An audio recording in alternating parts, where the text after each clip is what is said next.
And we are live now, actually.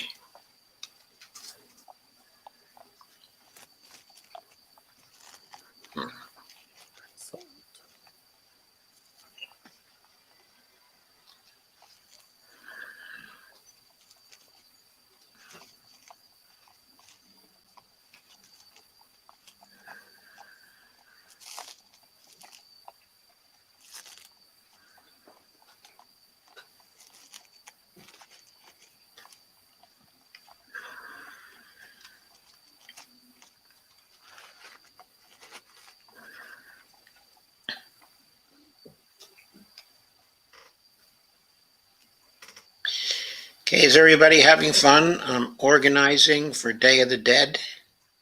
Definitely. Fun's an interesting way to put it. But you know what? I'm having a better time than in July. I'll have to be honest. Oh, you mean the M for All March? Mm-hmm. Yeah. We know who to avoid this time.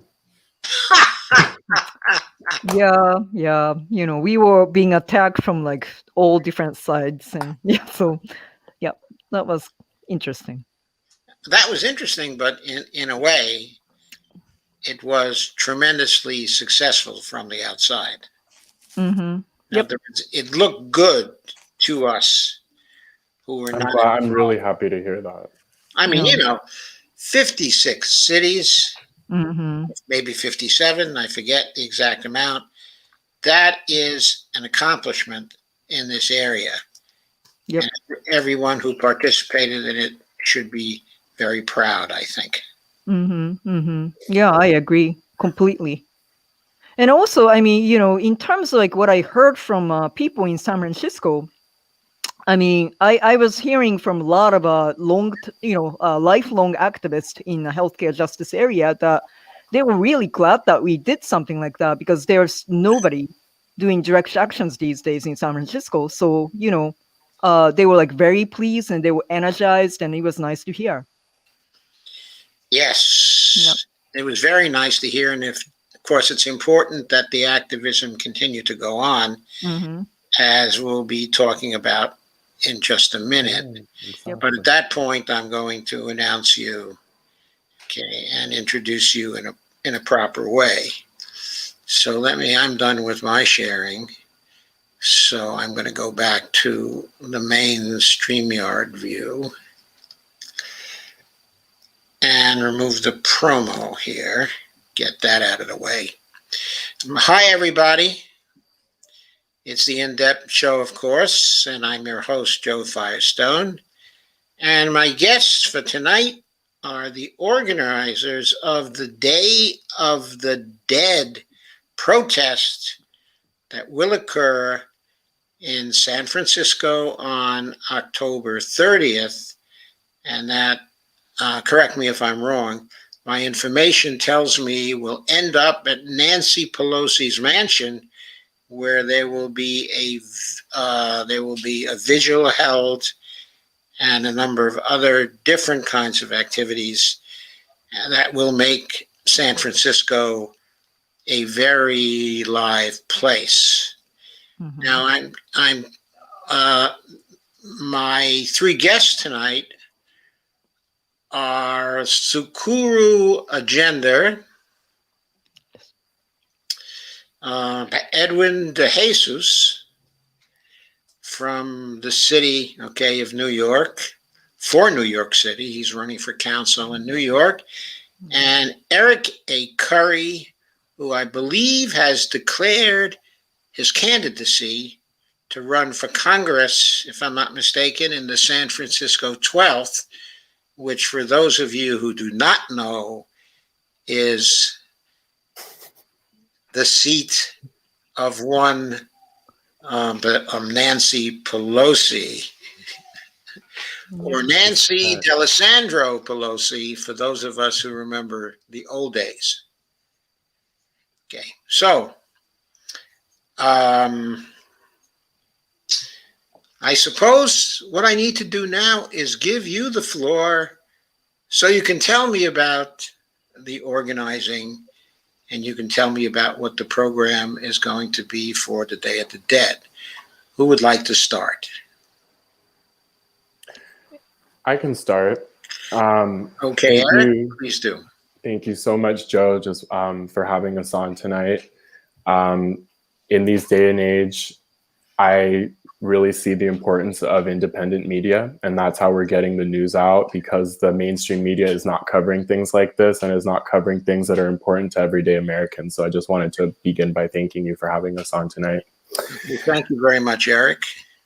The Day of the Dead action that we are having on the 30th stems from a continuation of the marches that we held in July. July 24th, March for Medicare for All, had marches in 56 cities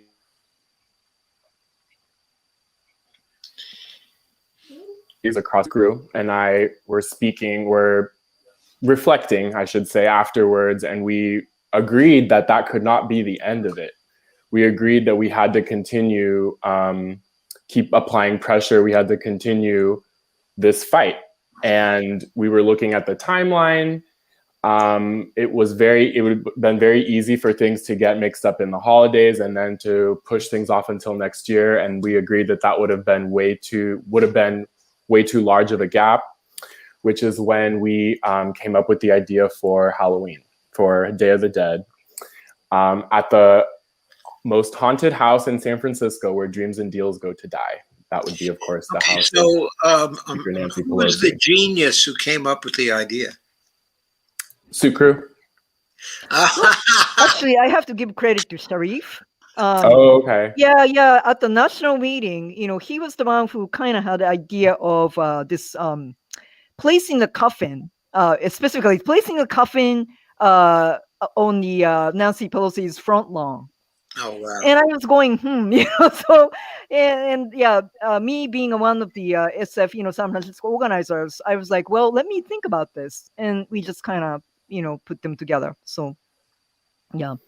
And the idea behind Day of the Dead versus Halloween is that we are honoring the 68,000 American lives that are taken each year to our for-profit healthcare system. And that's not, and that's in addition to the more than 750,000 Americans that have died of COVID. We are meeting at noon at a park very close by to her house, to the speaker's house. We will have a funeral procession over to her house, and then we invited a variety of local activists and organizers. That, of course, the umbrella and the whole event is for Medicare for All, but we invited speakers and activists and organizers across the spectrum from all different organizations and justice movements. So, how is the response so far? So far, it has been very good. Right, shortly before we came on, I told you we were kind of chatting here in the green room that the response has been a lot better than the response back in July. And that being in part due to that we know who to reach out to. We know who our friends are.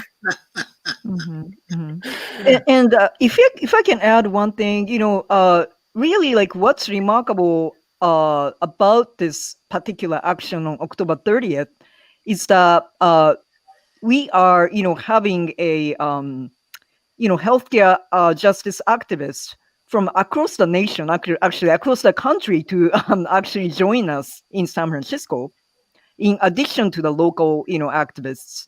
So it's kind of like looking like this kind of like a strange reunion.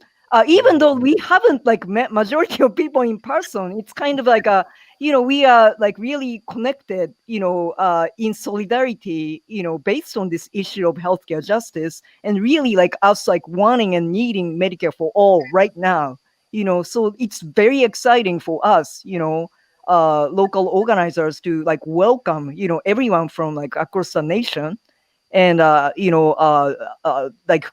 being able to protest in front of Nancy Pelosi's house. So yes, of course. So Edwin, will you be flying out to San Francisco for the event? Unfortunately, I cannot. Here in New York City, the election begins on Saturday with early voting. So Wow. I have to be here on the ground to get out the vote until election day on the 2nd. But we are planning future events here in New York, particularly one outside of the headquarters of Pfizer, which is very much in connection with what we're doing here in San Francisco with Nancy Pelosi, because, you know, it's not just her, it's not just the Democratic Party, it's the two-party duopoly that is controlled by the special interest money of the big pharmaceutical companies, of the private healthcare, health insurance industry. And so we see this as building upon the movement that we started with the marches for Medicare for All. And I think that this is a really fun Halloween-themed sequel. And I think it's going to continue, you know, not just here on the West Coast or the East Coast, but nationwide, and inspiring more of these direct actions and taking the protests to the streets. Have we got people in Chicago who are going to take the protests to the streets there? Okay, actually, sorry if I can jump in. Okay, so it's not like really official yet, but I know somebody in Massachusetts contacted us to kind of jump in on this theme. But I mean, it's October 26th, so kind of a little bit earlier than San Francisco. And I think something is brewing in Milwaukee, I think. Ah, okay. Okay, that's cool. But don't you have the Hardlands media people in Chicago also? We have people in Chicago, right? Joy's in Chicago. Joy Button Yeah. is in Chicago, right? Yeah, Yeah, right. Yeah. And I think she organized the Chicago March, but the master of ceremonies there was from Hardlands Media. It was Kit Cabello, if I recall correctly, right? Oh, I was not aware of that. Yeah, Chicago's been very active, I think. You know, they are the ones who are having regular meetings. So they have like a kind of a group of core people, which is great. You know, I think that's what needs to happen in every major city, cities in the United States. You know, core group of people organizing, like, you know, throughout the year, because that's what we need to move the mountains. Yeah, we were having an organizing meeting actually a little bit earlier today, trying to organize for the mass movement that would occur on a state-by-state basis and then come together into the national movement. Okay, because there are a lot of state movements that are starting now to try to enact single payer at the state level on the way to Medicare for All, not through some kind of simplistic idea that you have to go to every state, you know, do state by state, but to basically start in activist states and then create coalitions of states. And then at some point, of course, there will be the momentum to jump to a NEMA program for the whole country, or so we hope anyway. But tell me more about the Day of the Dead, specifically in much more detail. Why don't you take that, Sukru? Okay. Yeah. Yeah. So, yes. So basically, I mean, it's okay. So, Eric gave the overview already, but so yeah, we are having, you know, as I said, activists across the nation joining us. So, Sharif from our group, he's flying in from New York City, which is very exciting. Of course. And also Scott Denoyers, he is actually flying in too. I'm very excited about that, actually. I saw his name on the registration and I messaged him right away on Twitter. That's the beauty of Twitter as well, by the way. So I welcomed him personally. And, you know, and Laura Fielding, Whole Washington. And actually, a bunch of whole Washington people are driving down. Yeah, so right. Laura Fielding is here tonight, actually, watching us. Oh, right. Okay. Hi, Laura. Yeah. So yeah, very, very, very excited about that. Pat the Burner. He'll be joining us from Sacramento. I mean, he'll be driving down, and Yeah. Who am I missing? The Jason Call, who's also yes. running for Congress in Mhm. Washington's 2nd, I believe. Yes, he's also part, okay, of Whole Washington as well. He's on the board, okay. Of Whole, Oh, I wasn't aware of that. Yeah. And Shahid Buttar also. Yes. Yes. yes. Will both you and Shahed be running together in the primary? I believe so. We will see what happens in June. Mhm. Yeah, that's the beauty of it too. If I can say something about that, because it's like we are with Eric and Shahid, doing this event together. We just want to make a statement to the whole, to the public that it's not about who is going to win the election. I mean, it is really about fighting for the common cause. And Yes. it's not about, it doesn't matter, Democrat, Republican, Independent, which Eric is. And, we just want the same thing. And, what needs to happen right now is like, we just come together, across the party line and just fight for this cause. So that's what we are representing at the event. Oh yeah. So sorry, I just kind of left out the speakers, but so locally, Code Pink, which is actually known as anti-war, anti-militarism group, but they are joining us as well because they want to stand in solidarity with us. I actually come from like anti-militarism activist background, anti-nuclear.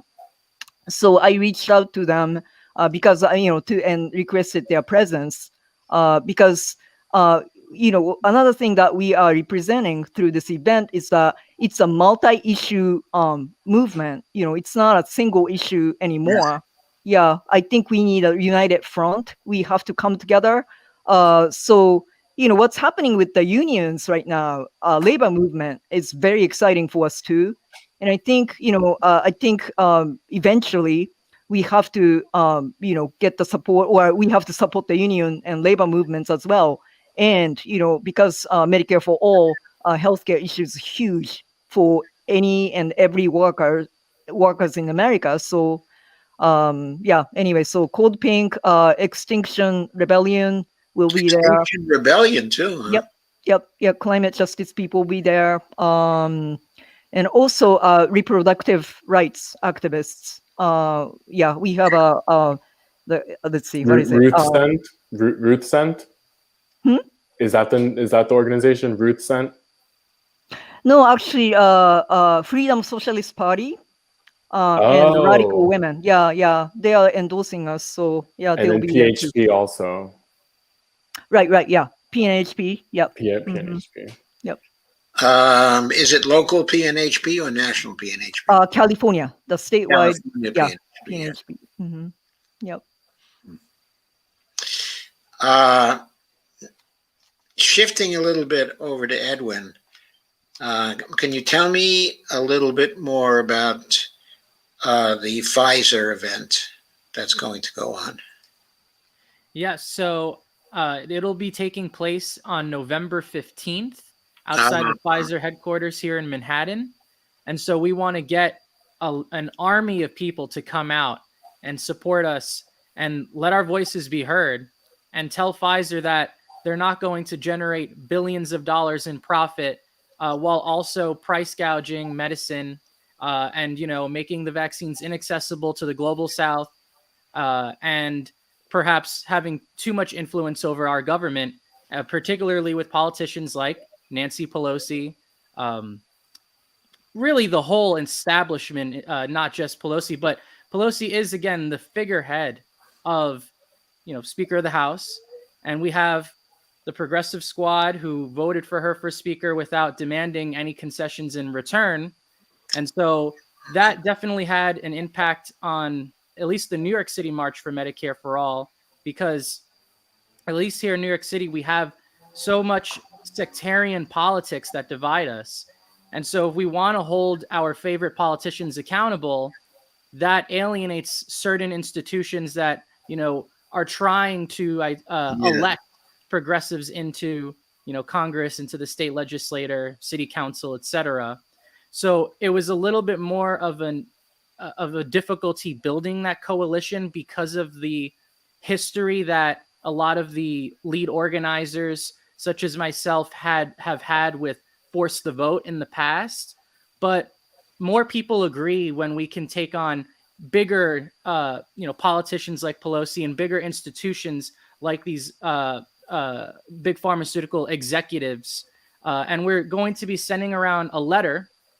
And so if you sign up, we'll send out a link for this shortly. But if you sign up, we will send a letter to Pfizer on your behalf, indicating that, we're standing up for healthcare as a human right and to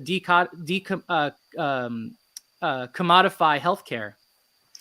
Okay, so will we also be sending a copy of the letter and the signatures to Joe Biden? You're the first person to suggest that, actually, and I think that's a really good idea. Yes.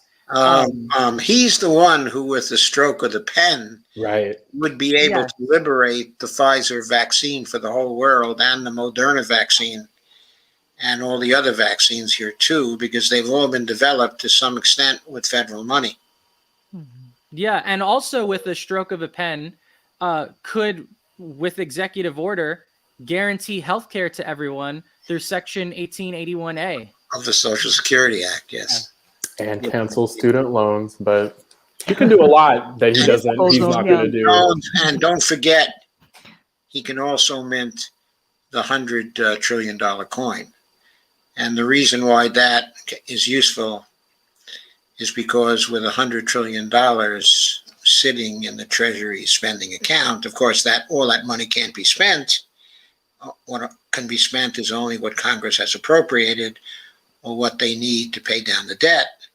But the basic point here is that with $100 trillion sitting in that account and also the debt getting paid off extremely rapidly, that blows the arguments of Sinema and Manchin and those other people completely out of the water, because there's no austerity when it comes to money sitting in the Treasury spending account. It only remains for Congress to appropriate that money, right, spend for the good of the people. So that's a very important thing to do in terms of setting the background for further activity in politics. They can do that too. Absolutely. In fact, I've been advocating for months that he do the four things we just collectively have mentioned here. Forgiving student loans using Section 1881A of the Social Security Act, and canceling all student debt, and of course also freeing up the vaccines as well. So, and stopping the revolving door so that people who in government don't end up leaving their jobs at, say, for example, a former head of the FDA, Scott Gottlieb, who is now a board member of Pfizer, with clear conflicts of interest that are not being addressed, and insider trading from the likes of politicians like Nancy Pelosi that's not being addressed as well. Yeah, they are not being addressed. And then also the Liz Fowler, the lady who wrote a good part of the Affordable Care Act, a travesty, is back in the federal government as the head of CMMI, which is a division, of CMS. Right. And she's pushing the travesty of basically privatizing Medicare, but through using direct by contracting entities and sweeping people into these entities, getting them out of classic Medicare. And also they create a kind of a value-based medicine type of situation in these entities, which allows them to basically loot. Well, they'd be looting the Medicare trust fund if there was an actual trust fund. What they would be doing is basically subtracting at a rate far greater than usual from the accounting record of how much the Treasury owes to Medicare. That's what actually would be happening. It's just an accounting record there. There isn't any trust fund. Yeah, thank you so much for mentioning that, Joe, because one of the things that we tried to do through the October 30th event is to educate people. So like we are making specific demands to Nancy Pelosi, of course, but one of the demands that we are making is actually with regards to DCE. Because not a lot of people are aware of what's happening with the Medicare right now. That, you know, as you mentioned, it's essentially a privatization of Medicare. You know, Right, but behind our backs. it's also another case of the revolving door, because Liz Fowler, who was there in 2009, 2010, screwing things up, is back in is back in the government and ready to deliver the coup de grace to Medicare. Right, right. So Yeah. we really need to stop that. It's an awful, awful thing. Yeah. Okay, back to the Day of the Dead, though. Right. Okay, tell me more, please. Yeah. So yeah, basically, as we were saying, we are making 5 demands to Nancy Pelosi, 3 of which is really, you know, essentially bring the Medicare for All Act to the floor and build up the support, you know, across the party lines in Republican and Democrat, you know, parties, and also about DCE, we are demanding her that she would have a hearing about the DCE and essentially stop the privatization of Medicare. And also another aspect is we are demanding she stop taking the healthcare industry money. And by making these demands, what we are trying to do is really, you know, to educate the public. That's, you know, because like people need to know, you know, this. I mean, okay, so it's not a rocket science to figure this out, but really, I mean, what's motivating the healthcare? What's the motivation here? It's money, right? You know, why we don't have universal healthcare in this country? Because it's you know, it's because the politicians are being bought by the corporations, and their motivation is not to work for people. It's you know, increase the maximizing the profit for the industry, because they fund their political career. Being bought by the donors, yes, but they're also being bought by their own investments. Right. The investments that they're allowed to make in these companies that they then are legislating basically to support and to favor and to save, to insulate actually from the market. I mean, you know, I'm not much for, you know, for market economies, but when you don't have a market economy at all because they've thoroughly corrupted the whole thing, that's even worse, right? Yeah. And that's what we've got now. We don't really have any market economies operating for anybody's benefit. No, you're right. I talked about this a couple of nights ago. The number of people who are benefiting from this system is so small and minuscule. It just really goes to show the power of all the money that is behind this movement. Yeah, it's sort of a combination of the power of the money and the institutions themselves, and the built-in capability in those institutions to delay things. There are many places to veto something, like, you know, for example, the committee system, okay, in Congress. So then the interests go in and they buy the people who run the major committees of Congress, okay, of concern to them.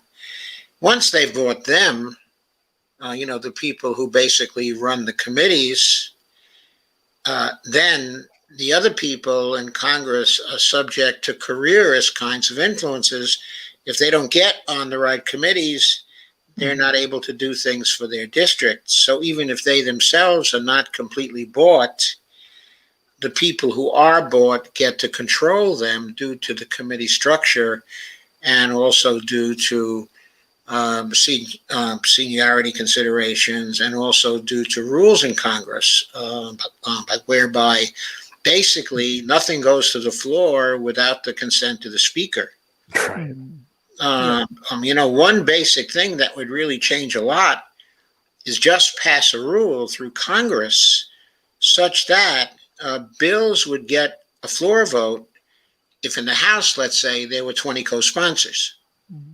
That would be enough to force a floor vote. If you could put in that kind of rule change, it would really democratize the system in Congress, I'm sure, fairly quickly. Of course, in the Senate, okay, we know the rules there. The filibuster is just a terrible blockage to anything, okay, that goes on, not even just in terms of the fact that it can cut down certain bills completely, okay, in a short time, but it also distorts the whole process.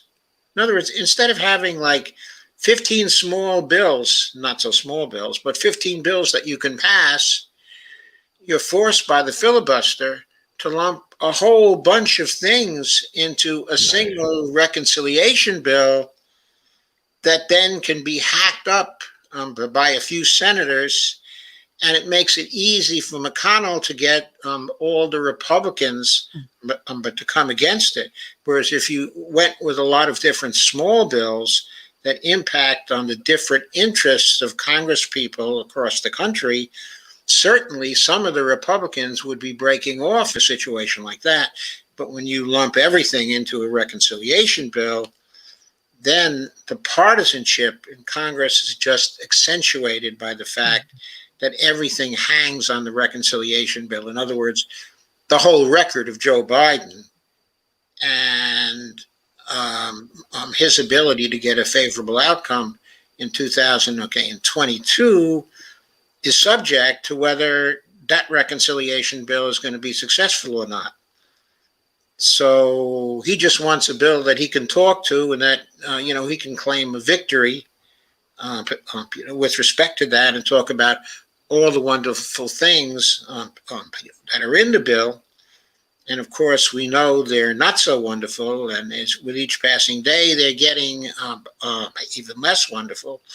But if he can keep enough things there that he can push forward a propaganda campaign with all the money the Democrats are going to have, he probably figures, he'll be able to get away with it. Of course, he won't. And he'll probably be subject to an outcome similar to 2010, because they always miscalculate about what they can get away with. They really have no idea what they can get away with. If I may, though, so I don't mean to be cynical, but we only have so much power as far as what happens in Congress, as far as what happens in our government. That's just the reality. What we do have power in, though, is, like Sukru was saying, educating our fellow Americans. And what I see happening right now is this attitude that, oh, it doesn't affect me, why should I care, is something that is typically associated with the red wing of the corporate party. However, I have seen that same apathetic attitude amongst plenty of Democrats as well. Me too. Case in point, here in San Francisco, we've become extremely gentrified. The median income is like more than $100,000. So San Francisco, a city that has a history of leading social justice movements, a history of being giving working class people and immigrants their start, has now become this, rich people's playground, to the point where we see Nancy Pelosi on the ballot and we just keep checking her name off. I have literally heard people describe it like that. Oh, I see Pelosi's name and I just, that's who I vote for, because that's who's been the speaker. And I think what we have to educate our fellow Americans about, and what people have to realize, is that every day that Nancy Pelosi, and it's not just her, but Joe Biden and all of these corporate establishment Democrats, and not just Democrats, Republicans, every day that the establishment is in power is a day that innocent Americans are dying. Yes. And that might not affect us necessarily here in San Francisco, but you know what I mean? But we should care about what's happening in other states, in poorer cities. We are the United States of America after all. Yes, but it's also true that people in San Francisco die. There are plenty of people. Correct. Yep. Exactly. Because- And you're totally right. I take that back. You're right. Plenty of people here passed away during the pandemic as well. Absolutely. Sure. Who would have benefited had From a Bobby single payer used healthcare system. the Social Security Act and activated by Section 1881. He could have done that. Absolutely. So he's certainly responsible for a good many deaths since he took over. Not as many deaths as Trump, but the whole thing is very strange to me as to what has happened. In other words, I'm old enough, but also I've read a lot of history of the attitudes of people during the Second World War, how people came together, how they pulled together, and the sacrifices they made during the war because they wanted to win a war. And they made all kinds of sacrifices of their own by individual liberty because they recognized there was a crisis and they had to get through the crisis. Yeah. To me, the pandemic is like a war.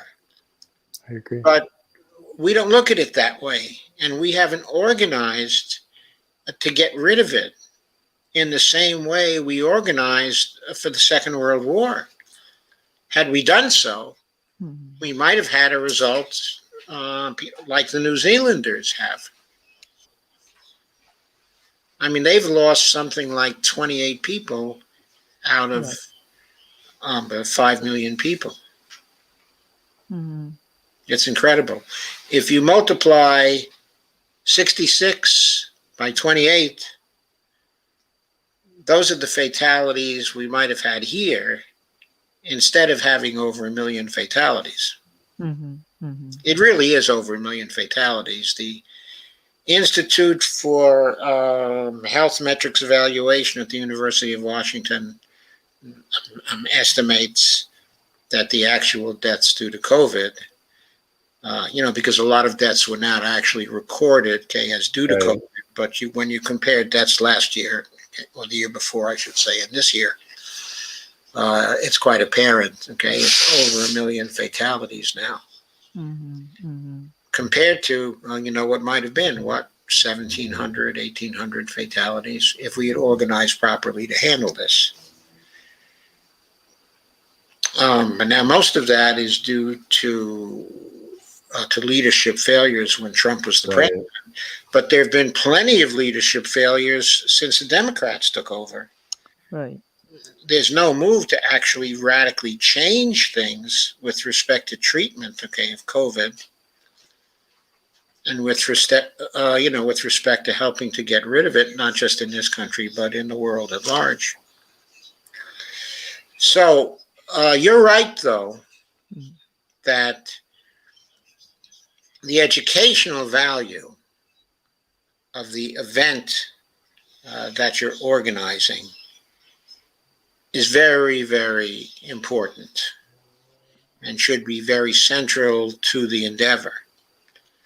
So, how can you break through with this event and have it be an educational event, not just for the people of San Francisco, but in relation to the coverage the event is going to receive across the country, considering the fact that there probably won't be much in the way of mainstream coverage. Right. I mean, it's probably going to be up to us to spread the word. Right. And we are still relatively weak. Well, this is just the beginning. We're still in the beginning stages, but we are already planning on doing things like hosting direct action workshops, right? Sucre knows more about some of that. The different things that we have planned in forming coalitions in major cities across America and bringing this movement forward. We're still in the processes. We got a little freeze from Eric. Yeah. Of us thought it would be. But part of why we're here, honestly, if I may, if anybody is listening, and you feel the urge, you feel inspired to host an event in your city, please contact us. Please contact any of us. We are here to help you. We are all in this together. And we're here to support you in any way possible. Yeah. Yeah. Eric's what Eric said is right. Yeah. So October 30th or Pfizer event, whatever we are doing right now, I mean, we are perfectly aware that one event is not going to change things much. I mean, it's a kind of like a blip, this Nancy Pelosi's event, but her being Nancy Pelosi, I know that like at least, well, okay, so independent media people, thanks to them, like we got some interview times so far and coverage, quote unquote. It's gonna live on the internet, for a long time. People can listen and like what we have to say and what we about and what this action is about. So, but we are aware that we need like constant continuation of actions and pressure campaign. So we are planning as a coalition sort of like a social media campaign to expose the amount of money each politician in Congress is getting from healthcare industry. And that campaign is going to happen very soon. We are just about to launch it. And also, as Eric mentioned, possibly like, starting from the beginning of next year, we would like to host, or we are going to host direct action training, starting from like New York, LA, San Francisco. And we would like to do this like all over the nation so that, when we are ready to do this, we can do like nationwide action, at the same time, simultaneously, to have the maximum impact. I mean, now, in order to do that, the training only is not going to do it. We know it has to, be combined with things like mutual aid and stuff like that too. Of course. Yeah, we need to have like a whole infrastructure, but our plan is to work up to that. Because we really, we just really want to show people that we are very serious about this. We are not going away. It was not the one-time thing. We are going to do this, and we are continuing and planning actions and campaigns. Will you be also supporting the state level efforts in California with AD? I think it's AD 1400. AB 1400. Yeah. Actually, a lot of people who came out to march in July, I would say about 75%. Yeah, or maybe like 80. Yeah. They are supporters of the state initiative. Yeah. So yeah, of course. And I imagine actually, I was contacted today by this coalition of people in Santa Clara County, who is committed to coming out to the action on the 30th, and they are they support both nationwide and state initiative. So yes. The state initiative is a ballot initiative. Well, that I'm not sure of. The thing is, though, I believe it's like we are at the point, really, like literally, Governor Gavin Newsom can sign it and put into effect, but it's not happening. And as you know, like there was a recall effort, right, against Newsom. And actually, like a lot of my peers. Yes, I know that very well. I was supporting the Green Party candidate. Okay. So yeah, a lot of my peers actually, I'm very active in Asian American activists Aetna didn't cast a single vote. Kaiser didn't cast a single vote. in that recall election, it was people. So why are the corporate voices so much louder than the people who showed up to vote in this 100 million plus election? Waste of money. Yeah, it's very frustrating. So like before the election, before the recall, vote, I mean, a lot of people, a lot of my peers came out, and we were actually like demanding, Newsom, keep the promise. That was our thing, keep the promise that you made years and years ago, that you 2017. specifically said. Thank you. Yes, Yeah. right. But he's going to have to run again soon. So what's he going to run on? Is he going to expect people to believe him when he makes that same promise? That's the thing, though. Yeah, that's the thing. I think he has to that's do it before 2022, when we will have 3.2 million uninsured Californians, the far majority of which are essential workers, and many of which are, I hate this term, but undocumented. Yes. And to me, that's a public health crisis. Yeah, I agree with you, Eric. And that's something that affects all of us.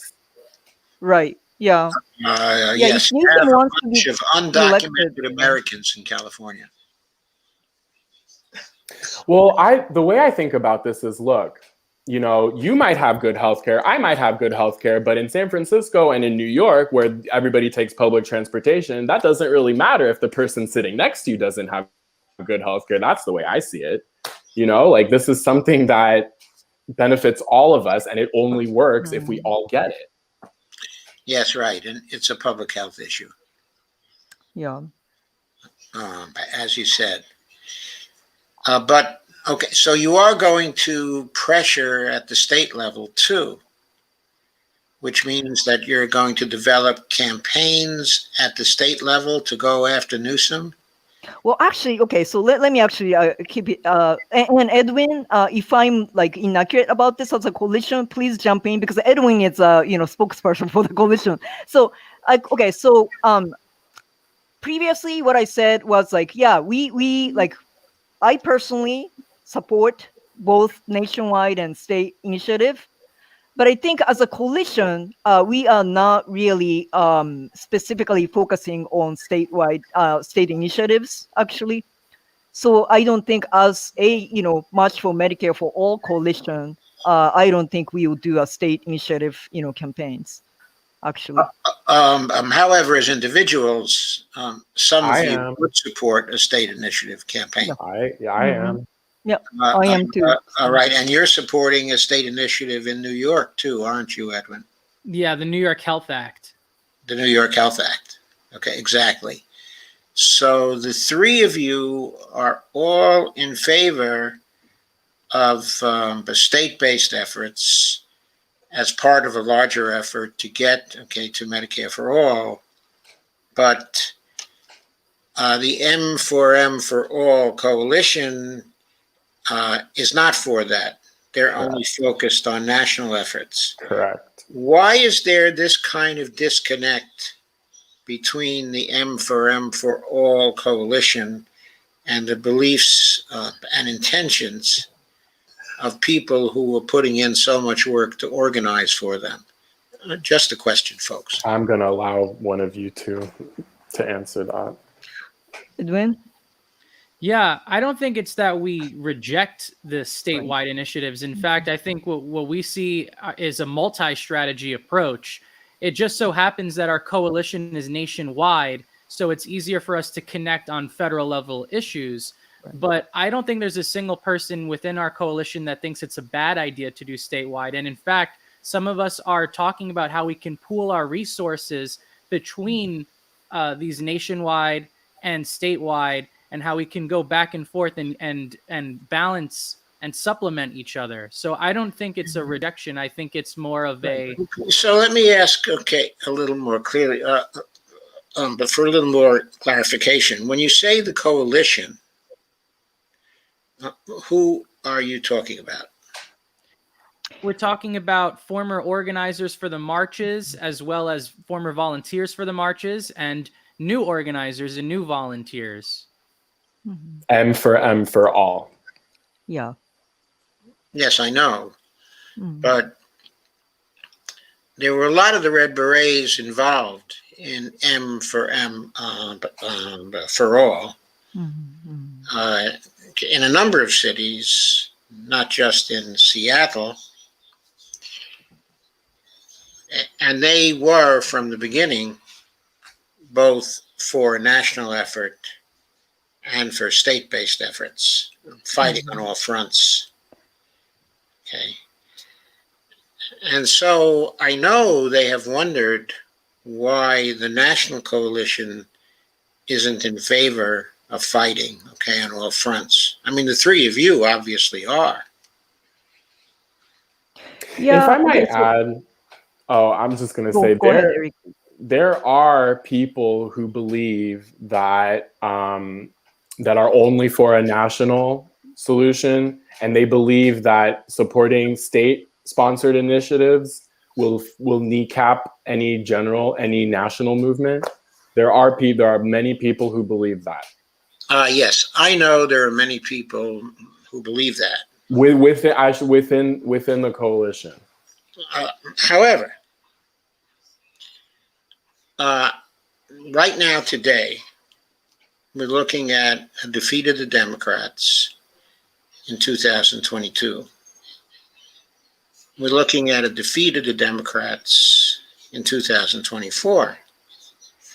And the possibility of a highly authoritarian state being constructed for the remainder of this particular decade. I agree. Right? I mean, we can all see that, right? Mm-hmm. So, what kind of alternative do we have other than activism on a state level? Okay, in those states where the national authoritarian government won't have that much influence. In other words, I don't see any alternative. Are we going to wait until 2029 or 2030 for single payer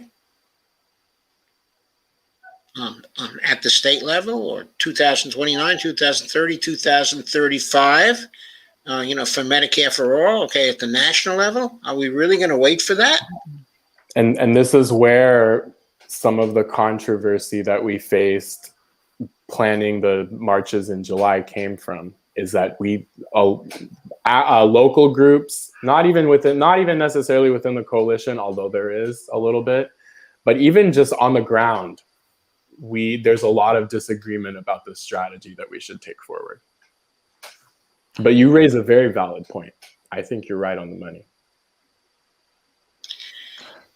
Yeah, I mean, if I may. So what do we do about this? In other words, there is the question of strategy, of which strategy is right and which strategy, is wrong. Okay? In other words, a straight push for Medicare for all now looks like a very low probability thing to do. On the other hand, there are certain states that may be ready to pop, like New York, California, Washington, perhaps California, right? Massachusetts. There's an active movement, in Minnesota. There are a number of states that could quickly get Medicare for all, or I should say single payer. Okay, and it's not simply about whether they get single payer or not. It's about revitalizing the movement for Medicare for all. If Medicare for all is blocked at the state level, at the national level, entirely blocked, at that level, there's going to be despondency at that level. There's not going to be enthusiasm for the movement. So how do we safeguard the development of further push for Medicare for all at the national level? We need victories, and the victories can be had at the state level. Are we going to decline the possibility, of victories because some people think that the only way around, is with a national push? No. I don't think so. Of course not.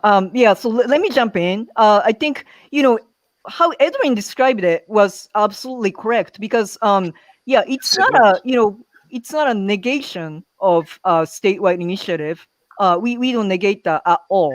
I think we rather think that, and it's kind of obvious. I'm wearing this whole Washington beret. It's So am I. absolutely. I know it's absolutely necessary to to build, well, speaking of coalition, build coalition between federal level Medicare for All activists and also state initiative supporters. It's essential, for the reasons that you said, because in order for the movement to move forward and keep momentum going, I think it's really necessary that we have a vibrant local movements.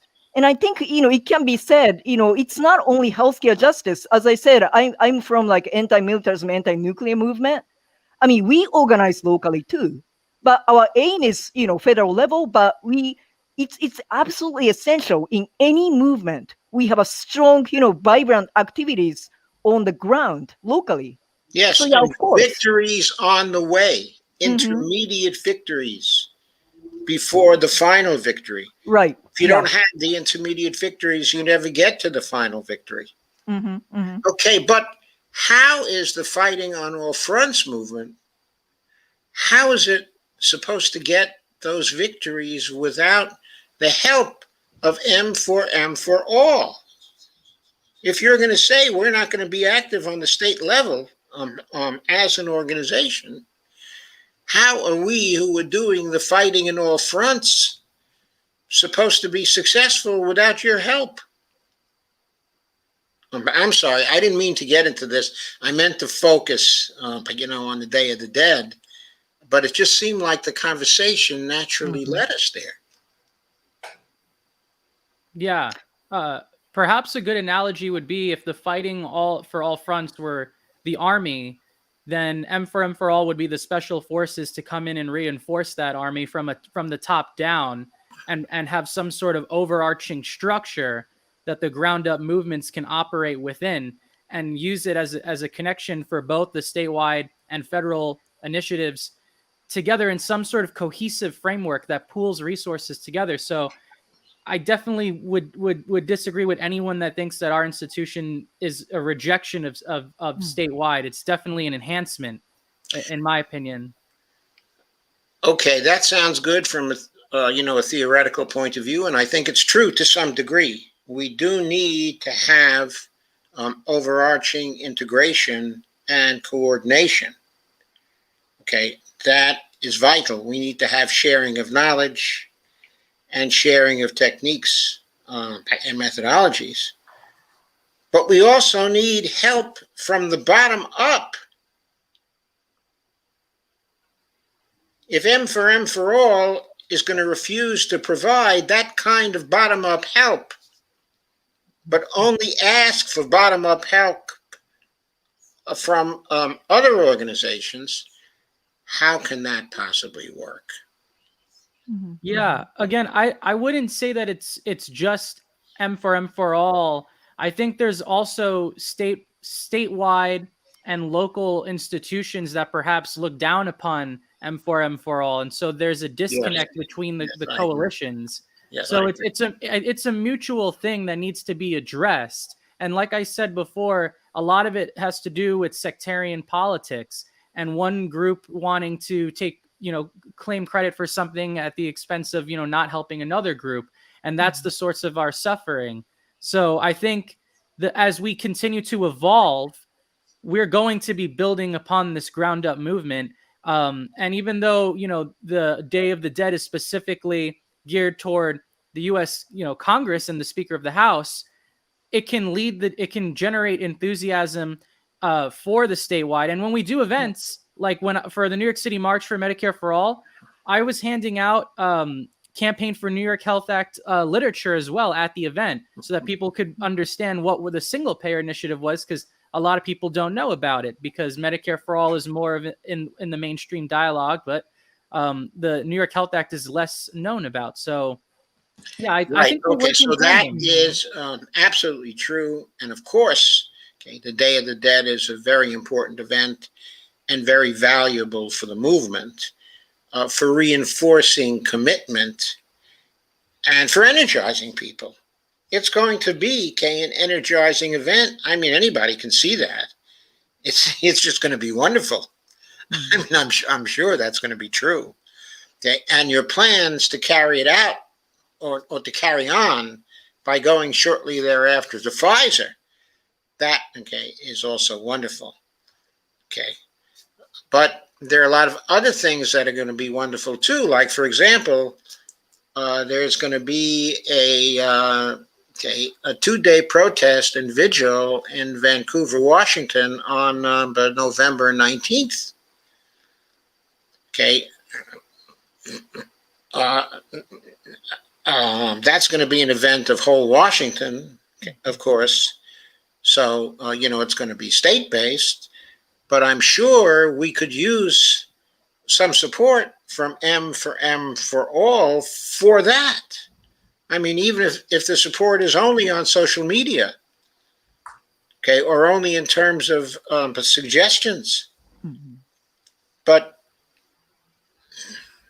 in other words, there are different movements going on at all levels across the country, and we should be coordinating it all and putting it all together. So that's what I think, anyway. Yeah. Okay, Yeah. but that's taking away again from the subject, okay, of the evening. So let's get back to the Day of the Dead and talk about the specifics of that. Could you lay out a scenario for me about how that's going to go as sort of a narrative or a story, okay, at this point? Yeah. So Day of the Dead is sort of like it's structured as, well, okay, as the title says, visual, and sort of like a funeral, because as Eric said, we are honoring 68,000 Americans who lose their lives annually, for lack of healthcare, and also more than 285,000 who lost their lives due to COVID, again for the lack of healthcare. So yeah, it's structured like a funeral and visual. So at the park, we will have like opening visual ceremony, and then we will carry a life-size coffin in a style of funeral procession to Nancy Pelosi's house.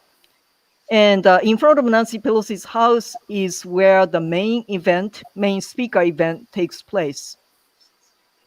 So, well, speaker portion is, people speaking, and there will be music as well.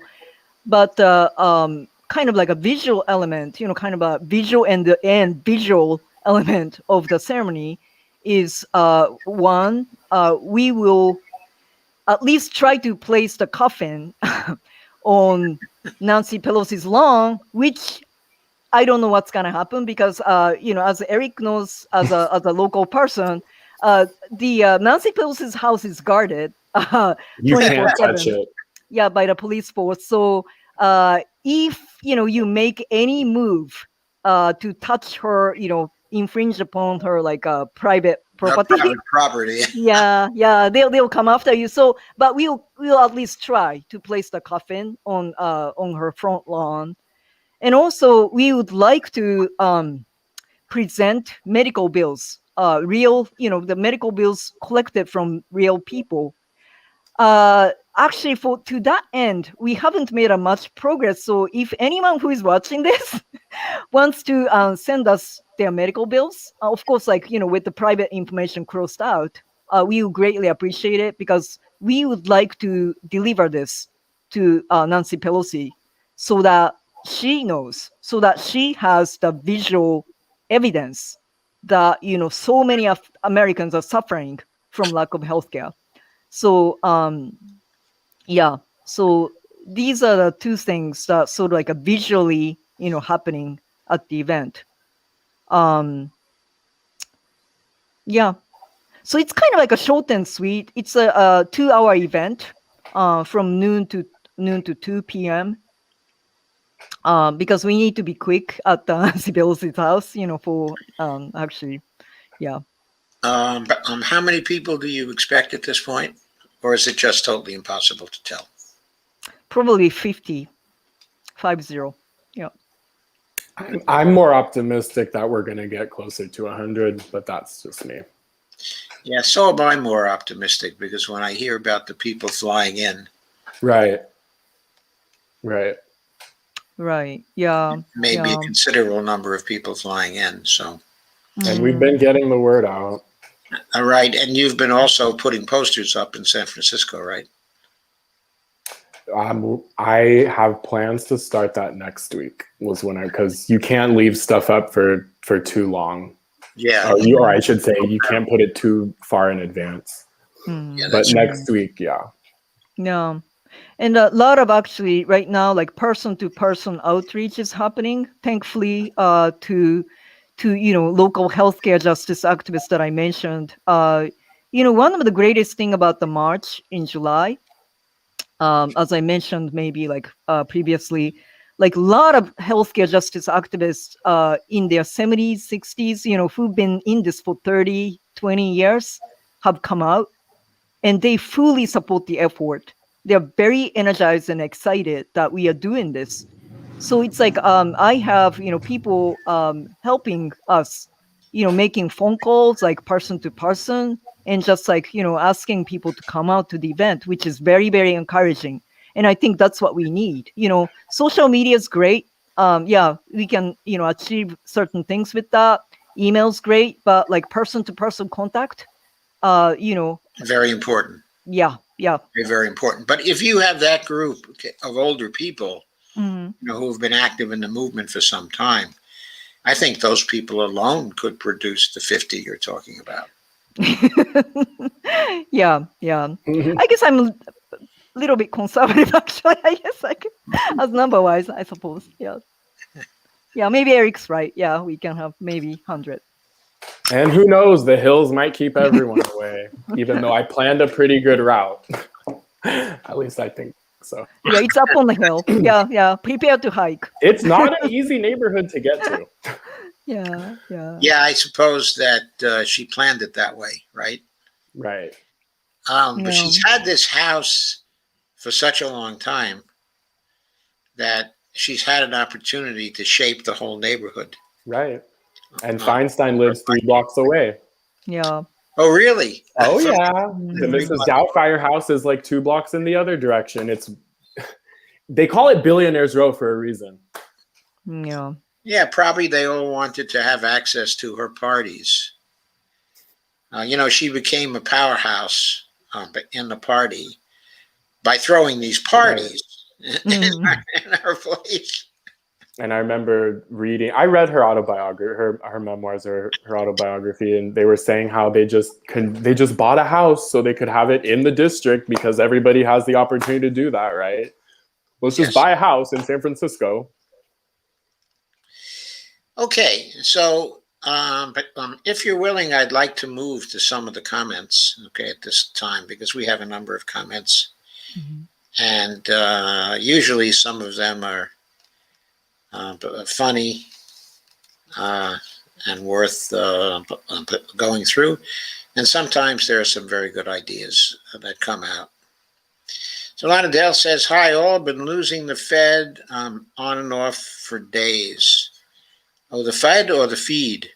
Probably the feed. Earlier with Jordan. I think that's Jordan Chariton. And Laura Fielding says, handling Twitter trolls. Hello, all. Carmen says, 56 cities? I just now heard about this. Carmen, you heard about the 56 cities march before. I talked about it. You heard about it on Facebook. I talked a lot about it. I talked about the Washington March a lot. And Lana said she's losing the feed again. Yeah, I think Eric lost the feed actually once or twice during this period Yeah. as well.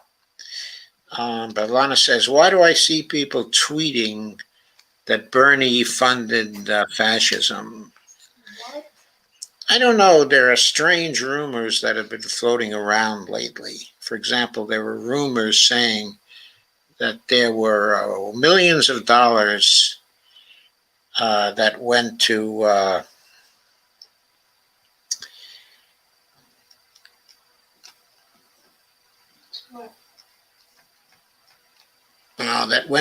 someone who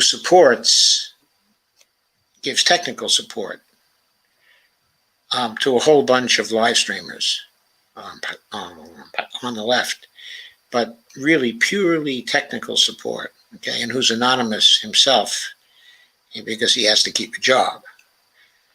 So the rumor circulating is that he's been taking millions of dollars, but nobody seems to recognize that the people who are making these accusations are TYT people, and that, of course, it was TYT that took the $20 million of the corporate money, in order to expand all their efforts, and that since they have turned actually pretty far to the right.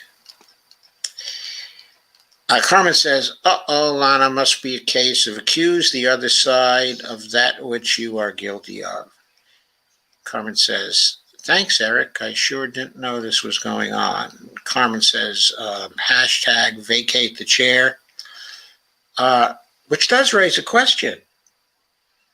Can you put in, as part of your protest, something urging Nancy Pelosi to vacate the chair? Oh. Asking her to vacate the chair right now. Strangely, the Congressional Progressive Caucus could run that kind of motion on Nancy Pelosi right now. And that would have to get a vote because they're an official party caucus. They actually have a budget from the party. It used to be the privilege of any congressman to try to get a vote, on such a motion, but they changed that rule in 2016, and only official party caucuses can now actually do that. But the CPC happens to be an official party caucus, so they could do that, and that would bring a vote up, to vacate the chair within 2 business days.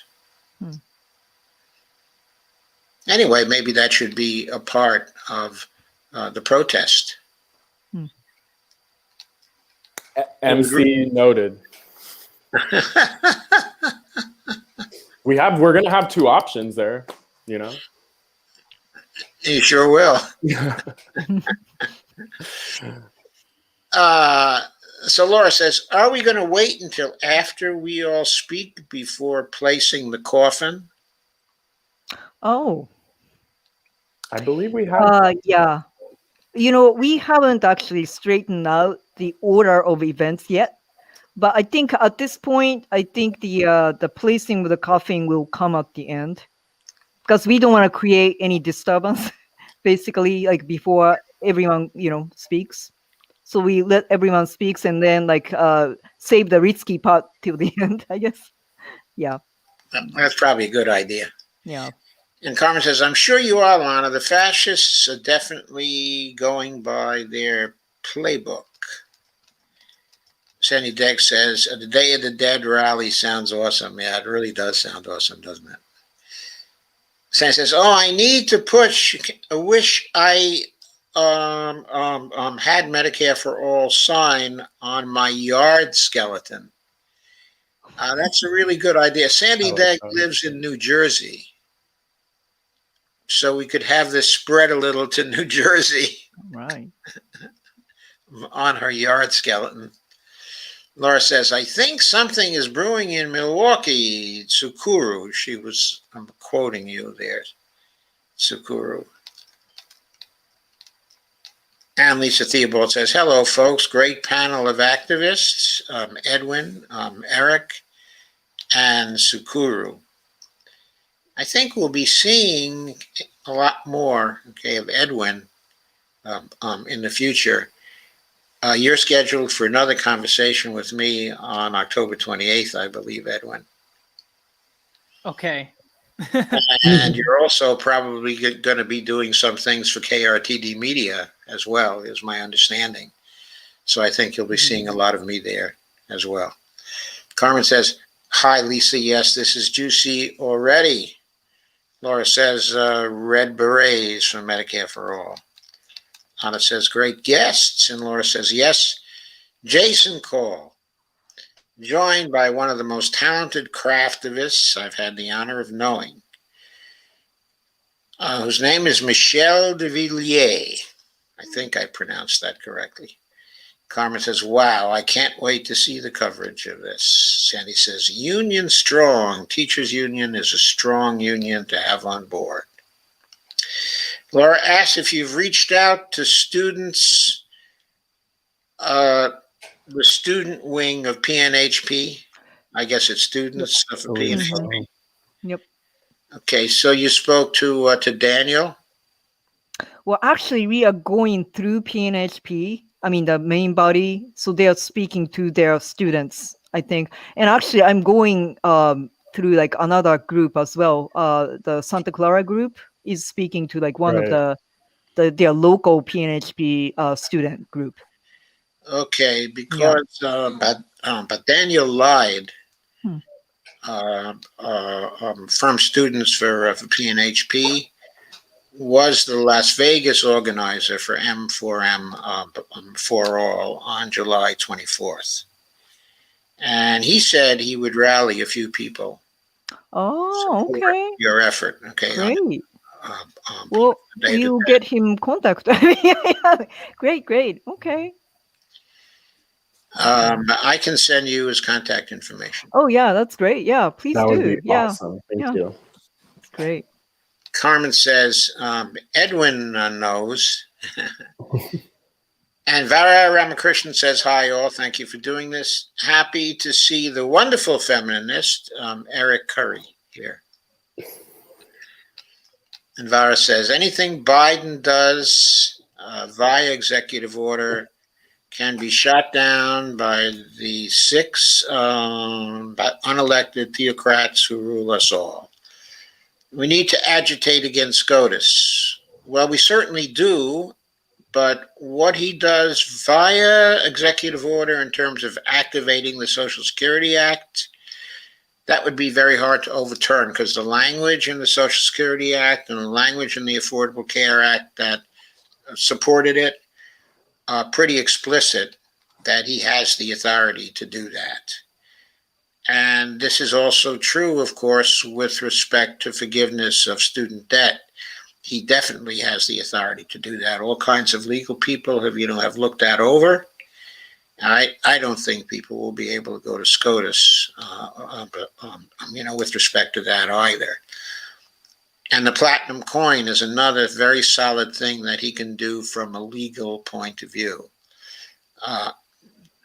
Simply on the basis that once he does that, and it gets to the Fed, and the money gets into the Treasury spending account, and it's used to head off a debt ceiling crisis, there's no way the SCOTUS is going to take $100 trillion back.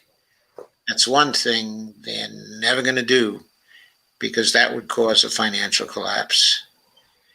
And they don't want to get into that kind of deep water. It's too deep even for them. Carmen says the $100 trillion coin, 14 zeros, will defeat but needless austerity propaganda. Well, of course it does that. How can the DNC be dismantled? Does anyone happen? Question mark. Hashtag end neoliberalism. And Carmen says, happen to know. Does anyone happen to know? How can the DNC be dismantled?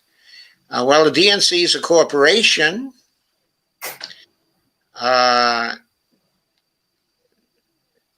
I suppose one way to dismantle it would be to create a rival corporation, which could then claim that it was the DNC.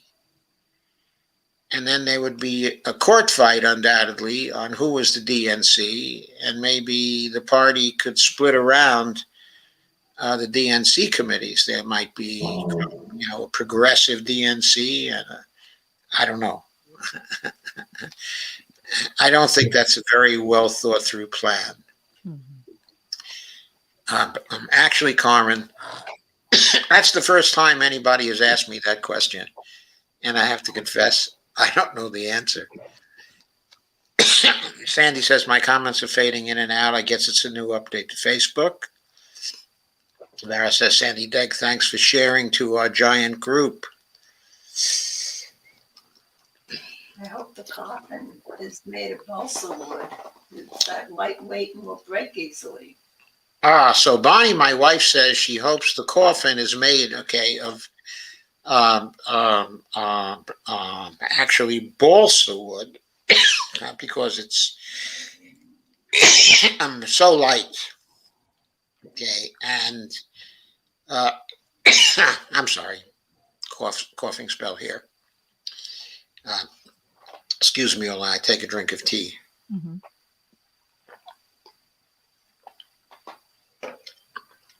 That may help to clear it out.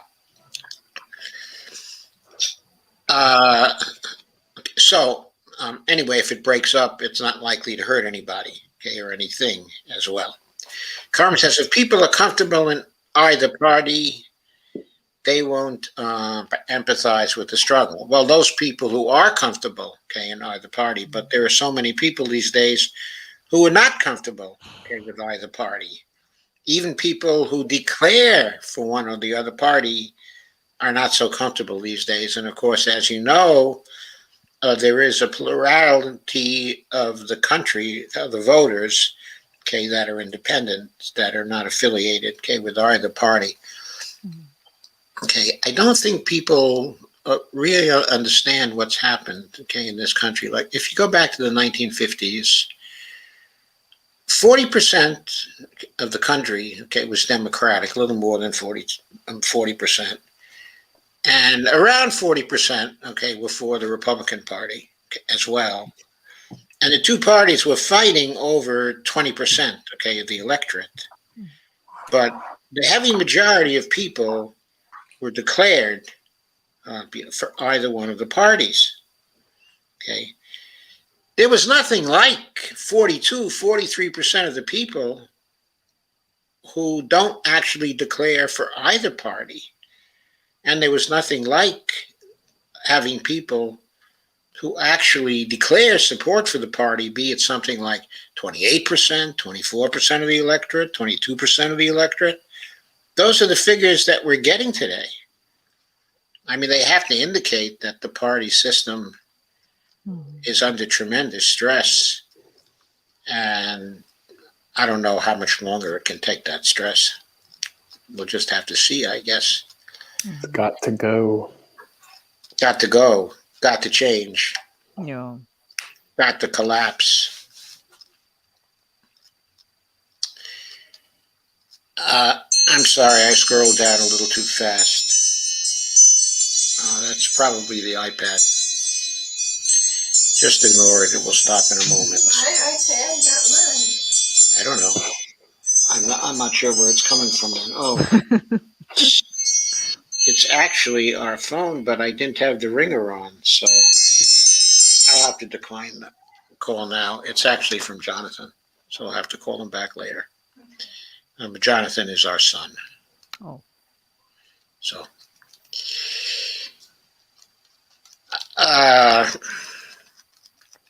Anyway, I scrolled down too fast, and I'll have to go back. 62% of Californians voted for Newsom, and the same percentage voted. Here, honey, I'll give it to you. And the same percentage voted against his recall in 2021. Nearly all countries had lower participation in the recall than in the 2018 election. Yes, thank you, Steve Gonzo. I know that. Laura Fielding said, I personally was responsible for introducing people who were adversarial to a multi-pronged approach to M for all in its formative stages. This was in good faith, but in retrospect, I regret doing that on Twitter. Sandy Degg said, I'll be dead by then. God. I certainly hope not, Sandy. Hope to see you around for a very, very long time. And Ghost Start says, Joe Biden has now agreed but to negotiate the $3.5 trillion reconciliation package down to $332 million, and added that every adult and child in the nation must contribute $1 each to make it happen, right, so that it can be paid for, right? Carmen says, Florida's ruling in favor that people cannot be closer than 30 feet from the cops when they arrest / abuse people. Fascism is here in Florida. Yes, we've known that, I think, for a while. Alana says, Bernie sent email a few hours ago to contribute to a strike fund. And Carmen says, closer than 30 feet. Correction. And Laura says, Sheriff Snuggs reached out to me to ask for Ed Berets in Whole Washington to ask for our support and partnership in offering a solidarity approach. This occurred when there was only one march, D.C. Just as a matter of fact and timeline, people should be made aware of this. In other words, it was before the spread of the marches to other cities. Carmen says, Lana, is that strike fund going to be funneled to the DNC? I don't think so. Lana says, it's through Act Blue, if that is your question. Bernie K is handling it. I don't think Bernie is going to give that over to the DNC. It's a strike fund, after all. Sandy says, it's probably better to get states on board and then push the state senators and Congress people to make it M for all, but federally funded. Well, the financial plans that are surfacing in certain states, such as Washington, actually do provide for the federal government to actually contribute 69.5% of the funding. In other words, consider $100 billion in funding is needed. It's expected single payer will save but 33%, bringing things down to roughly $67.5 billion out of $100 billion. Out of that $67.5 billion, 69.5% would actually come from federal, and other related programs, and also some private spending, which is still going to go on. So basically, a state such as Washington State would have to come up with $20.5 billion, but through taxation. In turn, that $20.5 billion, 88.1% of that $20.5 billion would come from the state actually becoming a Medicare, actually a Medicare Advantage intermediary.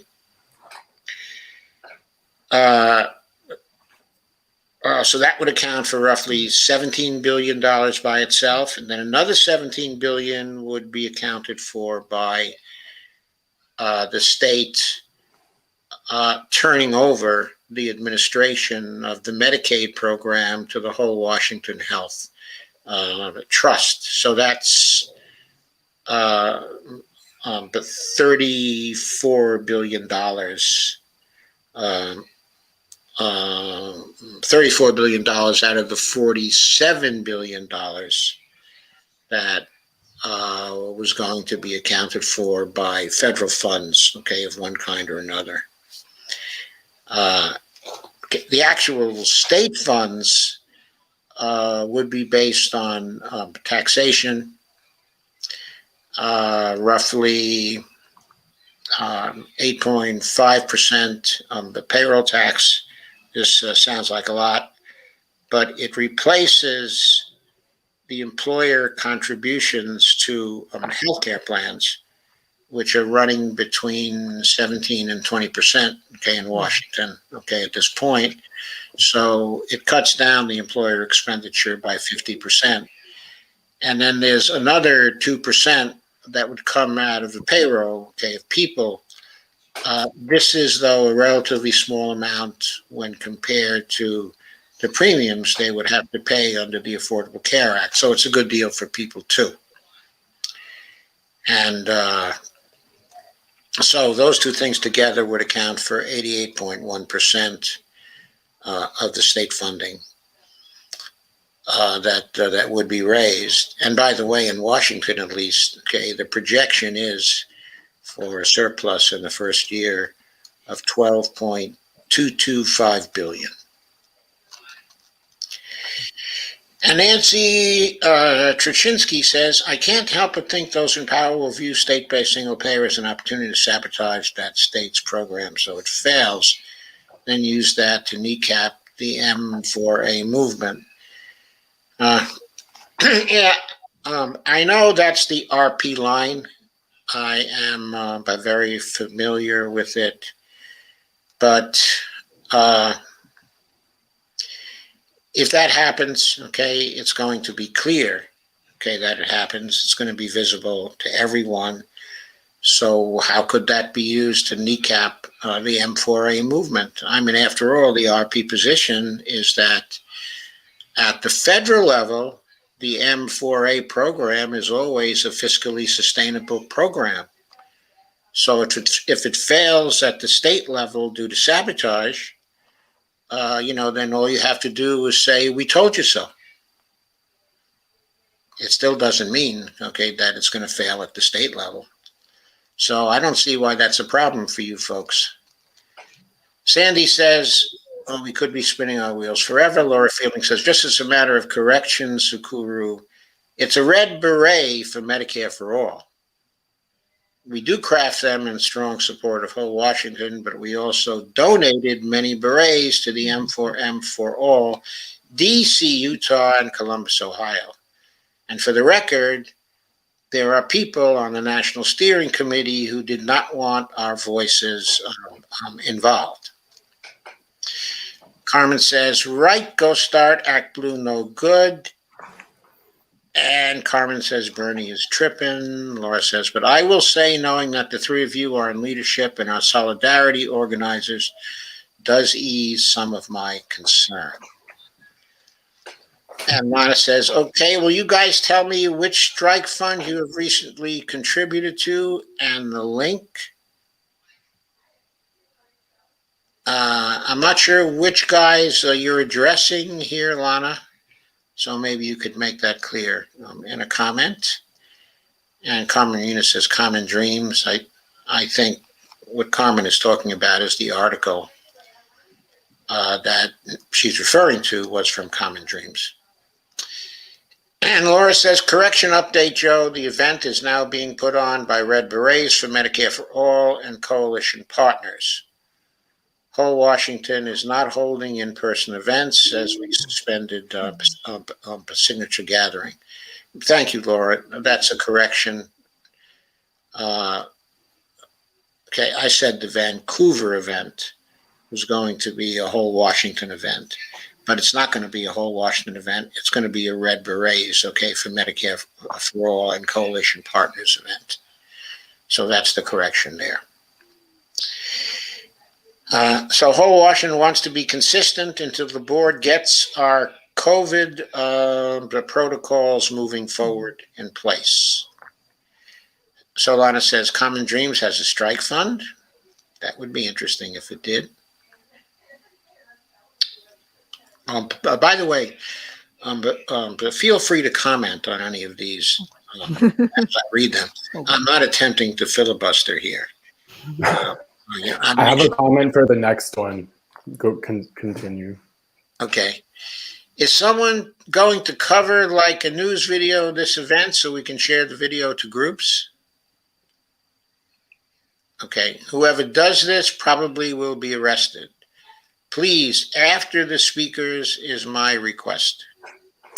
I would just like to add that we have a very good relationship with the DA of San Francisco.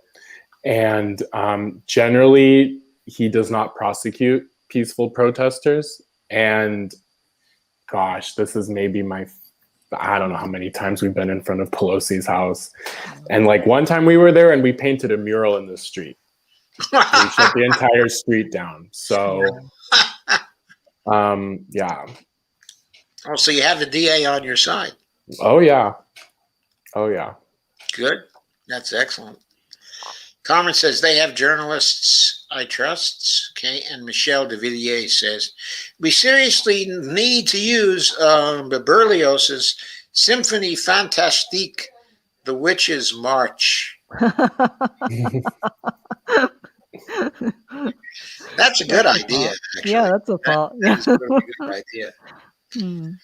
Sandy says, definitely. Lana says, Carmen, sorry, but that wasn't my question. Laugh out loud. Lana says, I still trust Bernie. Carmen says, if I donate to a strike fund, it won't be establishment. Laura says, well, the travelers alone equal 10 or so, right? That's in relation to the numbers who are like show up for the event. Lana says, laugh out loud. You have no info, just being negative. Laura says, are there areas that you know she is deeply unpopular? Places to focus? I'm not sure what you're saying there, Laura. Flyering? When you were asking me if I was going to put up posters throughout San Francisco, I have a pretty good idea of where we can put up these posters where they'll get a lot of visibility. Good. That would be great. Lana says, I have no good ideas today. Sorry, but good to hear from the guests. Carmen says, okay, Joe, I just don't remember the 56, but I remember the vacate the chair marches mentioned before. Yeah, but we never did have those vacate the chair marches, did we? And Michelle says, love that. But vacate the chair. Yeah, it's an actual move that you can do in Congress. They ran it against John Boehner, the right-wingers, ran it against John Boehner. They failed. He was able to block them. And that's why the rule was changed, by the way. In other words, it previously was the case that you could get a privileged motion from any congressperson, but then they ran that maneuver on John Boehner. So Pelosi changed the rules as soon as she got control of the Congress back. So that sort of thing could not be done to her. But the point being, it was not treated as a privileged motion, on Boehner anyway. And so Boehner was able to bottle up the motion, but it embarrassed him so much that he resigned 2 months later anyway. He said, I'm not going to deal with this stuff anymore. I'm going to go on the golf course. I'm going to play my golf and I'm going to get my Big Tan every day. And I'm not going to deal with which is what Nancy should do too. Enjoy those $100 million. Right. Yeah, enjoy the $100 million. Enjoy the ice cream freezers. Enjoy her grandchildren. How many grandchildren does she have? 18 grandchildren or something like that. Right. Yeah. It's not only Nancy though. I mean, there are so many people. There's so many Congress people who have been there forever. I mean, literally forever. Like I actually looked it up like once. It's just insane. I think all these people should retire and just, give the seat to young people like Eric. To the next generation, the people that are going to be forced to deal with the decisions that these people are making. I know, and that's so unjust. And it's It just keeps me so, up at night. it's just so transparent that they don't care about it. Yeah. It's terrible. Laura says, brilliant, vacate the chair, needs to be trended the fuck out of on hashtag Day of the Dead. Let's do it. I'm in. Vacating the chair was one of my favorite ideas after replacing Pelosi on January 3rd failed. I was trying in the force the vote. I wasn't for the main force the vote maneuver, primarily because they weren't asking for enough. In other words, what they had to what they had to do was simply take their 8 squad votes and defeat Nancy Pelosi on January 3rd. With those 8 votes just blocking her, not voting for Kevin McCarthy, but just voting for any third person, for one of them, that would have blocked her. She never could have become the speaker. Would have gone through 4, 5, 6, 7 rounds. Eventually, she would have had to withdraw. I tried to get that trending, but Jimmy Dore was too powerful for me. But didn't she also say that she wasn't going to seek the speakership again? Like, she wasn't going to speak it. She wasn't going to seek it in 2023. In other words, the deal she made was that the current term, it was going to be her last term. But I don't believe for a minute that she's going to stick by that. I mean, I think that she's going to try to wiggle out of it. Okay. I think the progressives should have taken her down on January 3rd. And by the way, that cost us the $15 an hour. Because if somebody else had been Speaker of the House at that point, somebody with a stronger spine when it came to things for people, all the House had to do was say to the Senate, if you send this bill back without the $15 an hour in it, we're not going to vote for it. All we're going to do is amend it, put the $15 an hour back in and send it right back to you and call for a conference committee. That's what should have been done. And by the way, Bernie was at fault too, because he should have said to Schumer, you take that $15 an hour out of that bill and I am voting against it. You need my vote to pass that bill. You need all 50 votes. Keep the $15 an hour in, put that bill on the floor, and dare Manchin and Sinema and the other 6 people to defeat the whole ARP bill. I'll bet you that never would have happened. They never would have taken that vote if it had been put on the floor. But Bernie didn't have the guts to do it. Steve Day says, Nancy has nationwide name recognition. Of course she has, but it's not all good name recognition. I mean, what's our favorability rating? 15%? 16%? Carmen says, love that, Sandy. Bravo, Sandy says, I would make it clear you don't want to harm at the ice cream queen, and the coffin is not for her. It's a very good point, actually. It is. It's a very good point. We're not starting the French Revolution. Yeah. Yeah. Not starting the French Revolution. That's right. And Steve Day, thank you for great strategic talk. Well, thank you for coming, Steve Day. And Laura says, Eric Curry is indeed an amazing feminist. Thank you for everything, Eric. Every single one of us came out of a woman. Don't you forget it. Yes, indeed, we did. And Ghostart says, act black in the Empire word. I'm not sure where that's coming from, but anyway, is that the final bill will allow people to become eligible for Medicare at 64 years and 364 days old. In other words, we'll get 1 day of grace. No.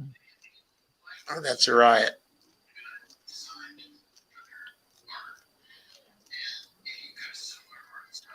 Scroll Yeah. down too fast again.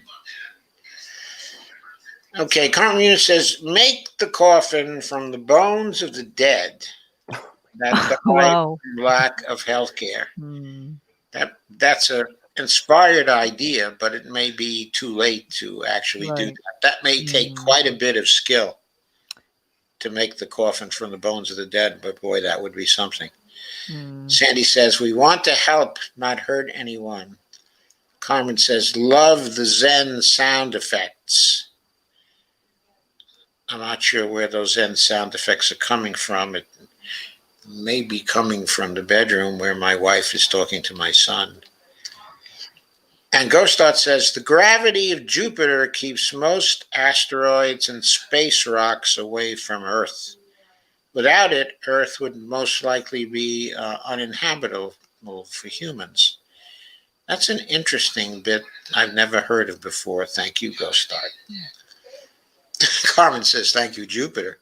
And Sandy Degg says, we love you 2K. And Laura Fielding says, by the way, I believe Jennifer Perelman, is a member of RP, and she fully endorses a fight on all fronts approach. Well, I think Lana Dell is a member of RP too, and she fully endorses a fight on all fronts approach. She has endorsed Whole Washington. I think this is Jennifer. And I think she has also endorsed other strong states' efforts as well, as always the national effort. And Laura Fielding says, laugh out loud, chalk art. And Sandy says, oh man, I would have been all over painting a mural on the street. Carmen says, that's fantastic, Eric. Lana says, my point is you don't trust Bernie and Act Blue. That's fine, but provide an alternative strike fund that you do trust. Lana says, I sure hope there will be a live stream for the Day of the Dead. We need to see it. Of course there will be live streaming, right? I think so. We're Yep. planning for Yeah, that, we will. We will. Yeah, answers we will. Yeah. Okay. Yep. Lana says, good. So the DA knows that you guys aren't going to get nasty and burn it all down. Yet. Right. So he or she knows that, and he or she trusts you. And Carmen says, if I see people striking, I consider checking them out if I had extra dough. I'm not donating to some establishment organization. Sandy says, would it be wrong of me to paint Nancy's face as a Day of the Dead sugar skull?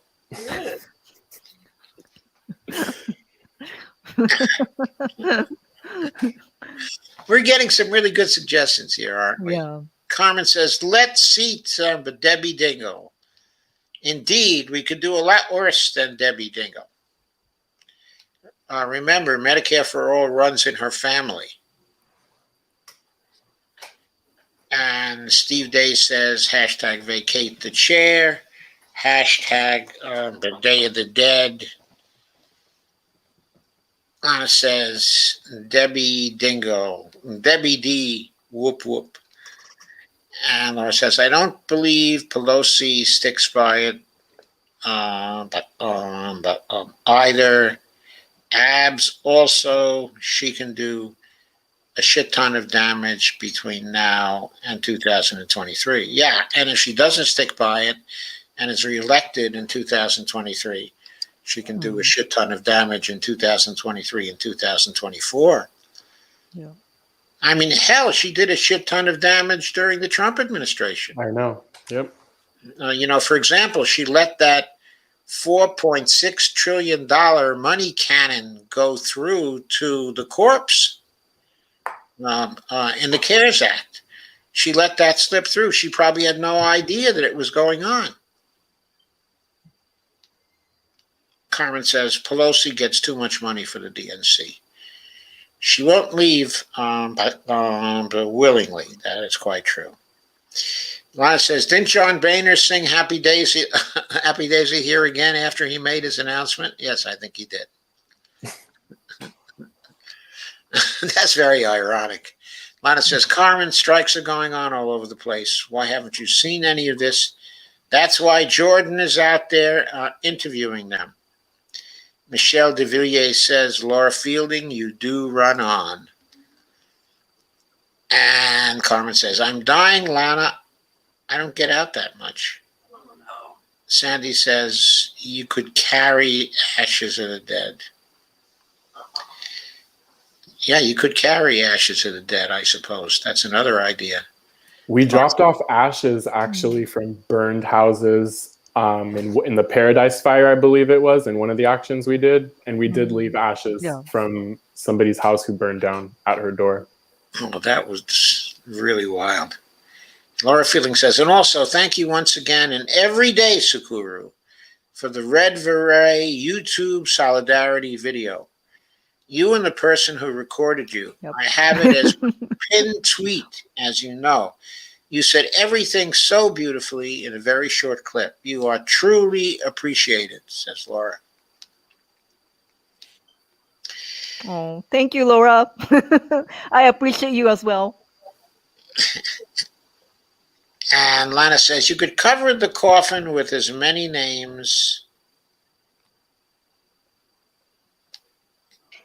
of dead as can fit on a drape for the coffin. That's true too. Mm-hmm. Sandy Degg says, I would carry my dad's ashes. The insurance company killed him. Wow. So many stories like that. So many stories around the country like that. It's terrible. It's just been a slaughter. It's been a slaughter for years. I did an estimate of how many deaths occurred because the Obama administration refused to pass H.R. 676 in 2009. I estimated the fatalities from 2010 to 2016. 356,000 fatalities. Wow. 356,000 because they made that particular decision. That was Obama's decision and Max Baucus. It's on them. And Liz Fowler, by the way, the woman who now is heading CMMI, it's well known that she used to be a member of Baucus's staff. And she was his mistress for some time. Then she went to work for the pharmaceutical companies. She came back to him as a lobbyist. And he was chairing the committee that had the most influence over the Affordable Care Act. And she wrote a good part of the bill, I believe, while working for WellPoint at that point in time. Wow.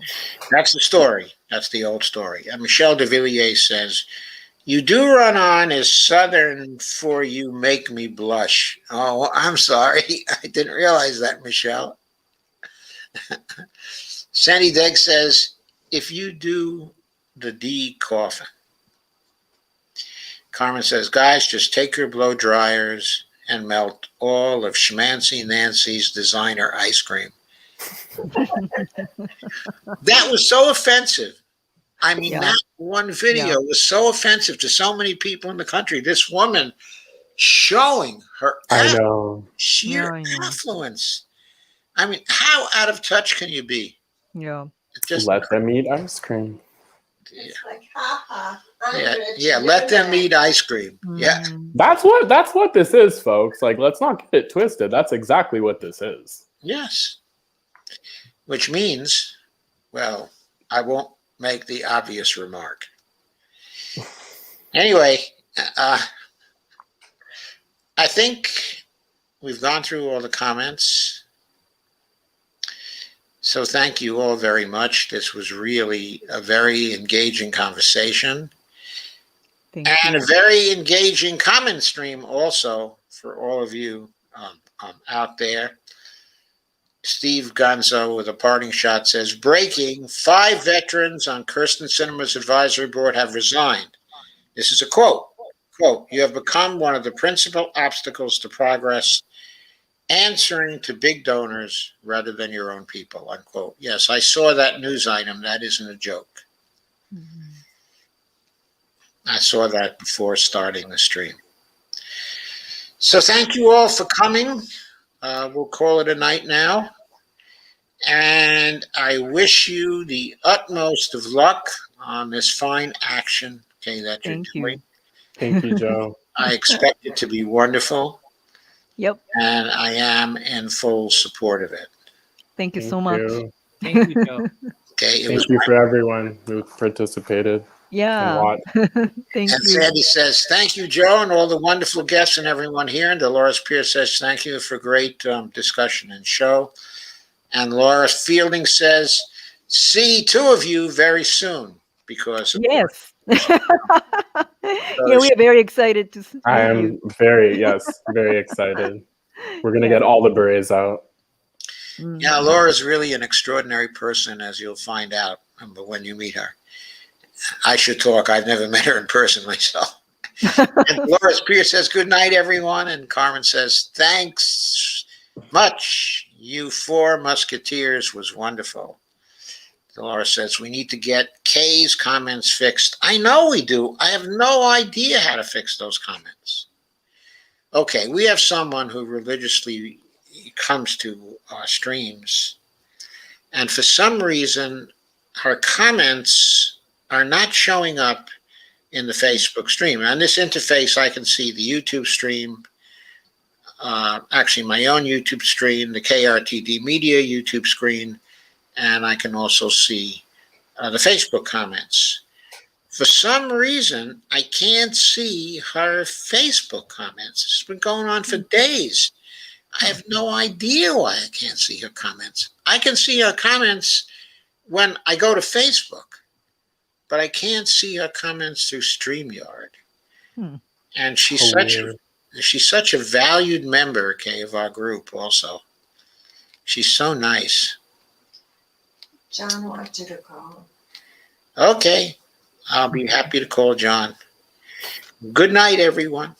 Okay. Good night, Good night. everyone. night. Thank you so much. Thank you. Okay, Say hi to John for me. I'll say hi.